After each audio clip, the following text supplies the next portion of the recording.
Klaar voor een nieuwe uitdaging? Ja. Aan uw glimlachje te zien begin ik al te twijfelen. Wie als eerste aankomt, is ook de winnaar. Wow, die is cool. Oh, my. Jullie beslissen zelf wie jullie kiezen. We mogen de kijkers verwachten. Een epische strijd tussen twee 45-jarige mensen met een midlife crisis.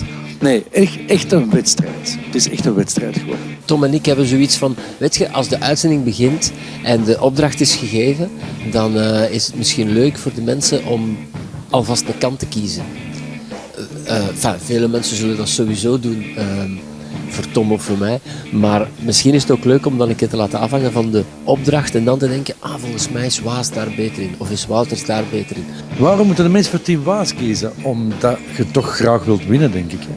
Wat zouden wij hier een fysieke proef kunnen komen doen dat we op een ander niet kunnen doen? Ik weet het niet. En dan moet ik eerlijk zeggen, ik vind het verschrikkelijk.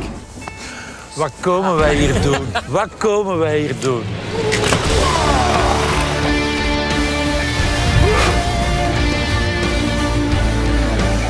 Mijn vriend, je wist, als je aan deze avontuur begon, dat het niet van de poes ging zijn. Hè? Jongen, ik zweer het. Waarin ben jij beter dan Koen, Tom?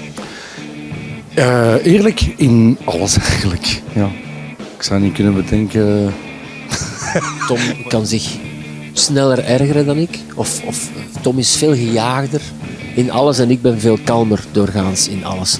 Maar het een wil niet zeggen dat je het dan minder makkelijk haalt en het andere even min. Soms is kalm blijven een heel goed ding, soms moet je helemaal niet kalm blijven.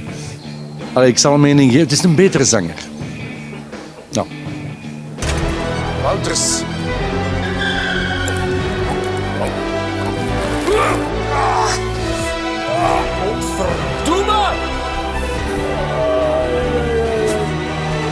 Ik denk dat het verhaal hier stopt gewoon.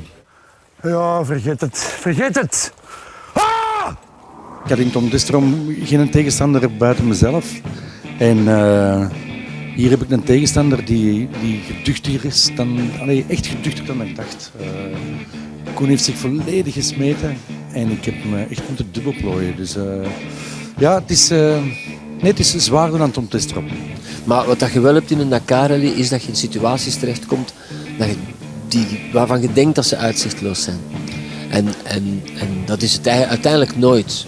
Uiteindelijk is er wel altijd licht op het einde van de tunnel.